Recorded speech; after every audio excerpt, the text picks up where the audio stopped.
السلام عليكم. يلا بينا تجربة جديدة لتويز برو أبو 30 جنيه. الفيديو ده تجربة ل7 أكياس، مش هجيب كرتونة كاملة على بعضها لأنها بيبقى كلها نفس الهدايا. أول كيس كسب نضارة، تاني كيس كسب 3 هدايا قمر معانا. دول 7 أكياس، يمكن كل اللي بيفتحهم أشخاص مختلفين جبناهم في أوقات مختلفة. كسب ضوافر وتوك وسلسلة. كيس فيه 3 فده عظمة بصراحة، يعني ده جبروت. والنضارة ماشي حالها. دي تيتا بتفتح الكيس التالت ده. فيه وايه 3 تاني؟ باكيتات ده توك، 3. فبرضه دي هدية جميلة عجبتنا جدا. كده يعتبر كيسين حلوين، والنضارة كمان حلوة برضه. كيس ب30 جنيه يكسب نضارة برضه حلو. يلا نشوف الكيس الرابع هيكسب ايه معانا. الكيس الرابع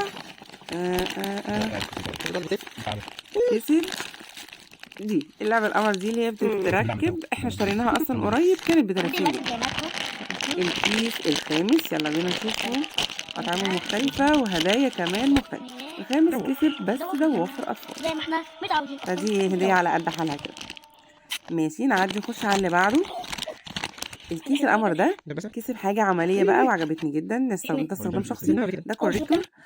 كوريكتور بقى، مش اللي هو السن وبيطلع مادة، لا ده شريط كوريكتور كده بيمشي على الكتابة. طلع حلو قوي قوي قوي، عجبتني دي بصراحة.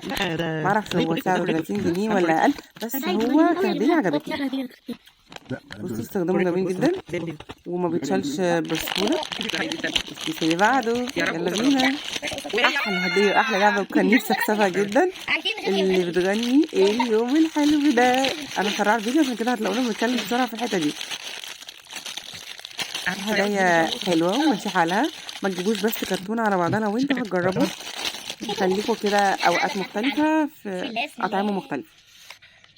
لو الفيديو عجبكم ما تنسوش اللايك والكومنت والاشتراك في القناة. كل الجداد مع السلامة يا حلوين، يحب الله. حلوين.